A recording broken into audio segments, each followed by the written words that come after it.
Hi students, this is Mr. Yao. In this lesson, we are going to talk about everything we have learned about solving quadratic equations. First, let's do a quick recap about all the methods that we have learned before we get into the examples. So we have mainly learned three different methods. The first one is solve by factoring.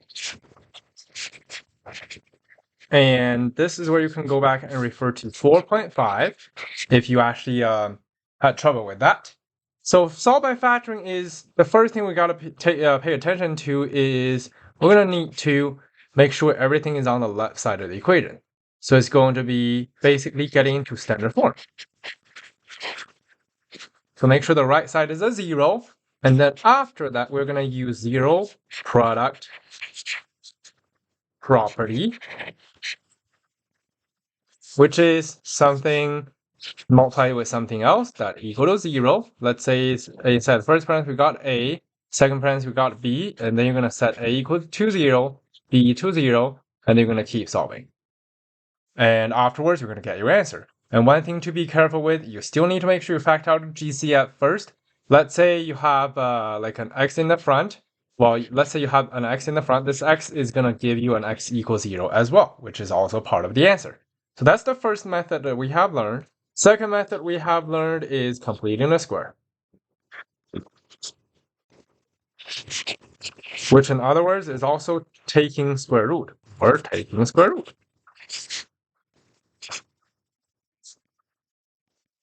And that's what we have learned in 4.6a and b. So if you forgot about it, you can go back and check 4.a or b lesson. Our goal is to make sure the left side is going to be something squared equals to a number, and they're going to take square root of them and get a plus minus answer. That's our goal. If you already have something squared easily, your goal is to just isolate the square by itself. If you don't have that, well, then you do need to divide leading coefficient first. Coefficient. You do need to do that first, and then move number to the right.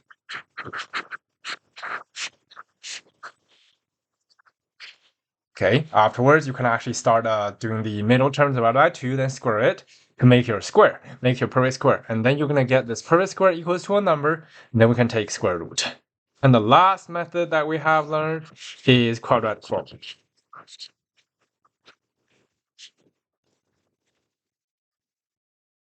And I've suggested you to find the discriminant since I am going to ask you to decide about type of answers before you actually start solving. So the discriminant is going to be b squared minus 4ac.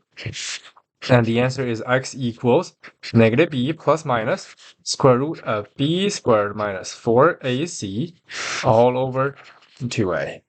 Okay, now let's actually get into the examples. Example 1. First, for factoring, solve by factoring, you got to make sure the right side is a 0. You can't just leave a negative 6 on the right side. Then what are you going to do with the numbers after we factor? Okay, we can't exactly just try to guess is it going to equal to 2 or 3. No, we're going to set them equal to 0. So we need to move that to the left side. 7x squared minus 23x minus 6 equals 0. Then we can do the cross method. 7 times negative 6 is negative 42. On the bottom is a negative 23. We're going to need to put the leading coefficient with the variable on the top. As for the bottom, we need to find a pair of numbers that multiply to get negative 42 and adds up to a negative 23. Oh, actually, that's going to be a plus 6 when you move it to the left. So it's going to be a positive 42. There's going to be a negative 21 and a negative 2. The right side you can't simplify, left side you can. So it's going to be an x over negative 3. So x minus 3 times 7x minus 2, that equals to 0. We can have x minus 3 equals 0, which is going to give us an x equals 3. Or we can have 7 minus 2 equals 0. Move it to the right side, 7x equals 2. So x equals 2 over 7. There you go. Okay, that's example 1. Example 2. Move everything to the left. 7n cubed minus 40n squared minus 12n equal to 0. There is a GCF, which is n. Then we have 7n squared minus 40n minus 12 left. do the cross. 7 times negative 12 is negative 84. And then it's a negative 40. We're going to need to find two numbers that multiply to get a negative 84 and adds up to a negative 40. On the top is going to be 7n.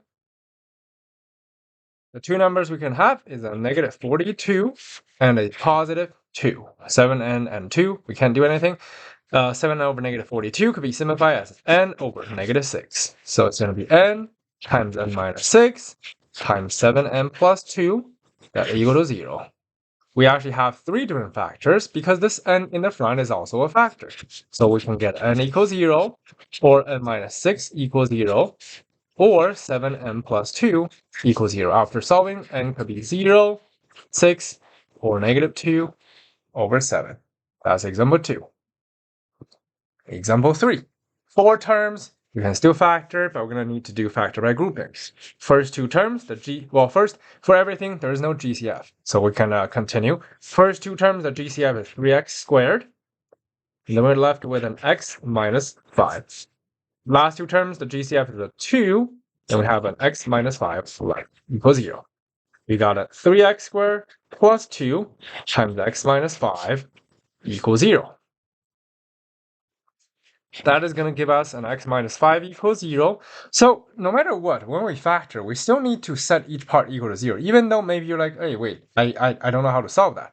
Well, you can. So that part still could be set equal to 0, even though it has a square in there. So we're going to get an x equals 5 from the second part. The first part, well, that's actually now completing the square, because we can isolate the square to then take the square root. So 3x squared equals a negative 2. When you subtract the 2 over, we got x squared equals negative 2 over 3. We take square root on both sides. So x equals plus minus. Whenever we take square root of a fraction, we can do them separately. Take a square root on the top and a square root on the bottom. But we have a negative sign, so it's guaranteed to have an I. Afterwards, we do actually need to keep simplifying because we can't keep the radical in the bottom of the fraction. And that's what we have learned in Unit 2. Square root of 3, square root of 3. We're going to get a plus minus I times square root of 6 all over 3. Final answer, x equals 5, comma, plus minus I square root of 6 all over 3. There you go. That's the final answer for that. Okay, example 4, quadratic formula. A is 2. Well, everything's already on the left side, so it's already in standard form. A is 2, B is negative 9, and C is 4. First, let's identify the discriminant, b squared minus 4ac. So it's negative 9 squared minus 4 times 2 times 4. And we get 81 minus 4 times 2 is an 8, times 4 is a 32. So we're going to get a 49. Quadratic formula, negative b, so it's negative of negative 9 plus minus square root of 49 all over 2a, which is 2 times 2. So we got 9 plus minus 7 all over 4. Our first option is 9 plus 7 over 4, which is a 4. Second option is 9 minus 7 over 4, which is a 2 over 4, and that is 1/2. That's example 4. Moving on, example 5. Completing a square. Well, we don't have a middle term, we don't have the something x, but we have a square, which means we just need to isolate the square. So x squared equals a negative 75, and we can start taking square root on both sides.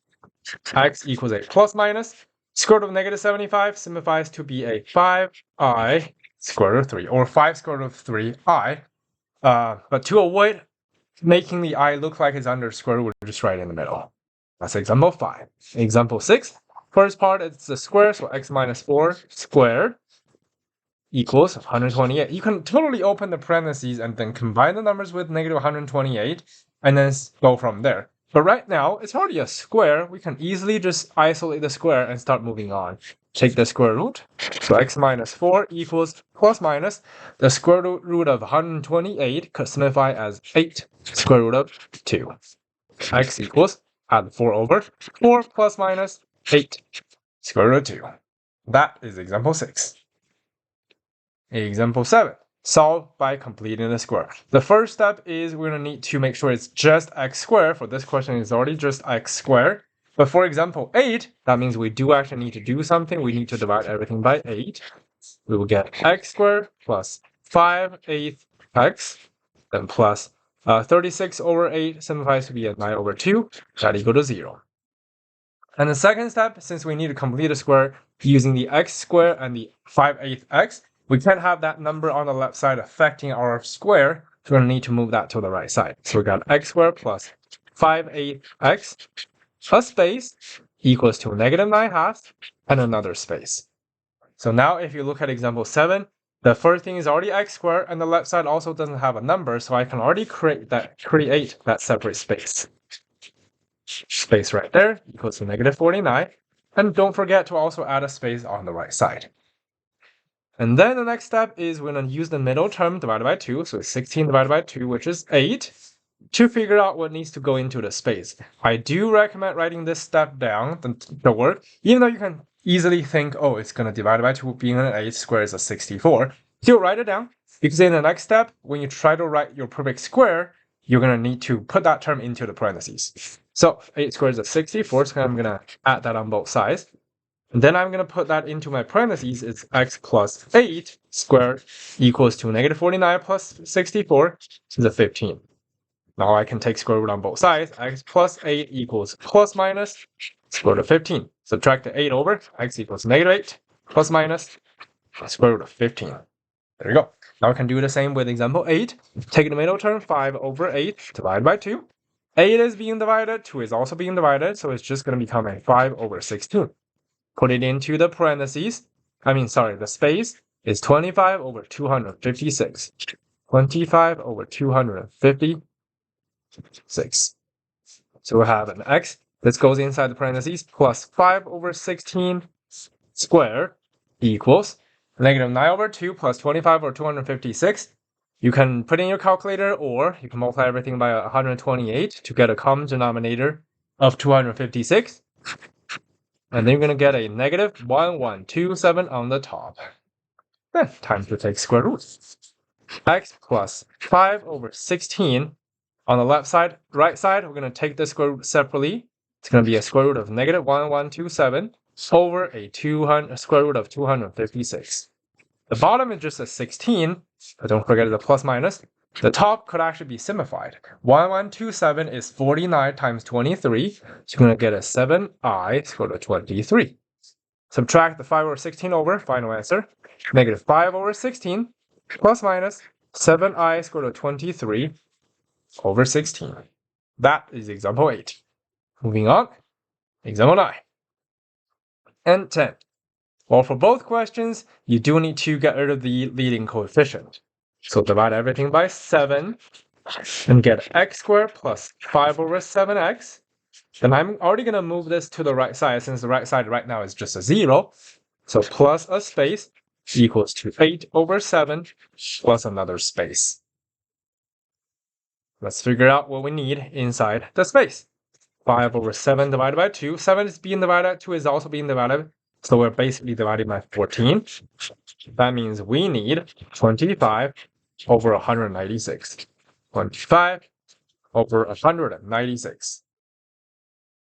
In order to get from 7 to 196, we're going to need to multiply by, 28 on the top as well. So the left side, 5 over 14 is going to go inside the parentheses. So it's going to be x minus 5 over 14, then squared. On the right side, 8 times 28 is going to be a 6, let me think, 216. Actually, not 216, it's going to be a 224. Okay, so we're going to have a 249 all over 196. So let's take the square root. X minus 5 over 14 equals plus minus square root of 249 all over square root of 196. 249 can't exactly be simplified, so we're going to get a plus minus square root of 249 all over 14. Final answer, move the 5 over 14 over. 5 over 14 plus minus square root of 249 over 14. Last one, example 10. Divide everything by 9. So you got x squared minus 2 over 3x. I can already move this over, so it's going to be an add 3 over 9. So plus a space equals 8/9 plus another space.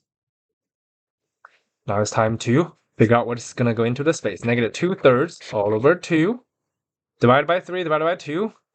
So it's going to be basically divided by 6. So it's negative 2/6, which is negative 1/3. Great. That means into the space, we need a 1/9. It's a negative 1/3 squared, so the negative sign is going to be gone. So it's a 1/9 on the right side as well. We're going to get x. This goes into the parentheses. Minus 1/3 squared, that equals 2.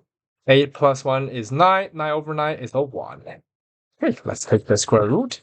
We get x minus 1/3 equals 2. Well, plus minus 1. Okay. We will get we can add the 1/3 over, so it's going to be 1/3 plus minus 1, which gives us two separate answers.